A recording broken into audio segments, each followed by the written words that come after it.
My boyfriend got in an accident in my car, didn't tell me, and now refuses to do anything about it. We got a 32 female OP and a 35 male boyfriend. Original post, July 24th, 2019, originally posted to r/relationship advice. Throwaway because this shit is embarrassing as fuck. I've been with my boyfriend for a little over 3 years. Every once in a while, I will let him drive my car when his is low on gas or if he has the good parking spot and doesn't want to move, etc., etc. A couple weeks ago, I get a call from my insurance company letting me know they need a statement about the accident.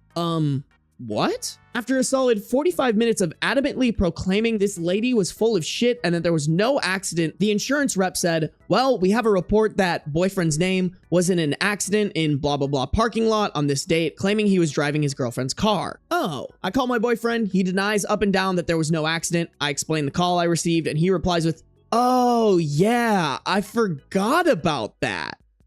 No, you didn't. Apparently, he had been dodging calls for over a month and did not tell me any of this was going on. There was no damage to my car, so there was no reason for me to think anything had happened. So yesterday, I was trying to work out with my insurance company details, get him to make a statement, and it's impossible. He stopped responding to my text about the situation, so I called him. He clears it. I call him again. He clears it. He texts me, I am with my parents. Okay, but this is a serious situation and I need to speak with you about it. Can you please answer? I don't want to fight with you in front of my parents. This isn't a fight. I need details about the accident from you. He won't take my call. So I send him kind of a shitty text, something along the lines of, you can't even show me the respect to take my call about something serious. This isn't even a real relationship with you. Silence. After about 2 hours of radio silence and me very, very upset, I call again. He says, I don't have the energy to do this with you right now. I'm painting. I don't want to talk. I say, what about my feelings?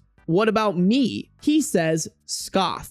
What about you? And hangs up. I haven't heard from him since. I know he is waiting for me to break down in contact, as that has historically been the case. I need some help drafting my response to the situation. I am frozen in shock and pain, and I'm at a loss on what the next step is. What in the fucking man-child is happening right now? Who is liable in that situation? Is it the boyfriend or is it OP?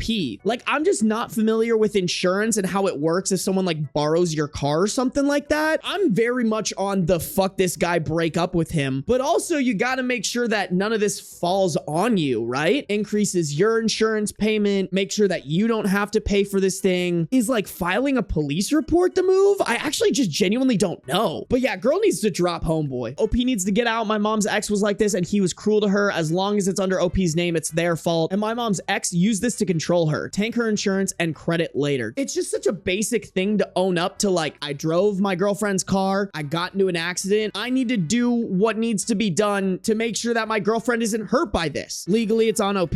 I would say maybe keep trying to get him to pay for shit. I guess you could also try to figure out like how bad the damage is, but that fucking sucks. Update 1, it is 12:15 p.m. my time and still not a word from this fool. He gives no fucks. I am done. Second update. So he contacted. The text I just got was, we have the kind of love that was forged in adventure and sealed in the bathroom. What? No mention of the accident or the fight? How do I even respond to this? I'd be pissed. What the fuck? Approaches parents with evidence? I would love for this man to be held accountable, but I'm also wondering if it's even worth OP's time, you know? Maybe it's worth going to the parents, but like, that feels a little weird as an adult to be like, I'm telling on you to your mommy. I don't know, maybe file a police report? I just don't know, chat. Relevant comments. Someone said, okay, but like the last message he sent her, we have the type of love that's forged in adventure and sealed in the bedroom, is a quote from the Netflix show Disenchantment. OOP, it wasn't even an original lame-ass, weak-ass line. Oh, hell no. Did he actually fucking...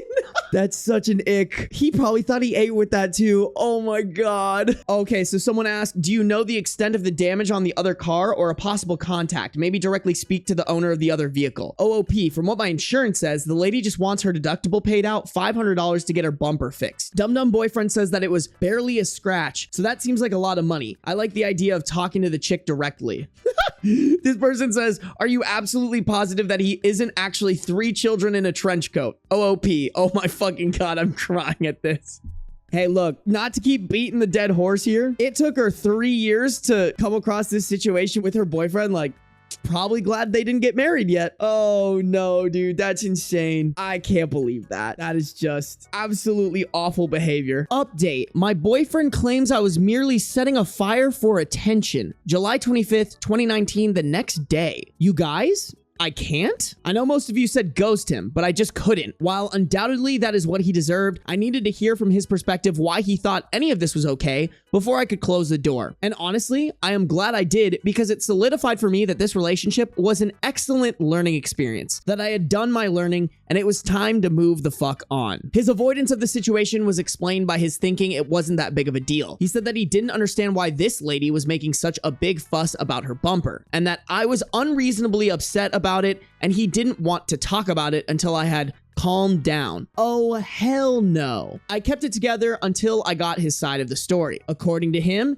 they were both backing out of their parking spots and smacked into each other. He was all the way out of his spot. She was halfway out of hers when bang. I literally dialed the phone and sat with him while he called the insurance rep and gave his statement. He was found at fault due to his being all the way out of the spot. I am not 100% sure what this means for me, my policy, or my pocket yet. As far as the relationship, done. When he came over to talk, I had all of his things packed up. I tried to explain how hurt and disappointed I was about his actions and told him that I could no longer trust him because of how terribly he handled the situation. He said, I shit you not, oh, please, you just set a fire and expected me to come to your rescue and put it out. And when I didn't, you threw a fit. I'm sorry, I just didn't have the energy to put out your fire. This is your goddamn fire set by your shitty actions and fueled by your avoidance. I burst into tears, handed him his bag, and said I needed him to leave. Now, I told him anything of mine left at his place he can throw away or leave there until his next victim or mother comes and cleans it for him. Speaking of his mother, I did listen to you and craft a very detailed email to her with him CC'd. I explained what happened and then asked her for his driver's license number and policy name and ID number just in case it's needed. Her response was,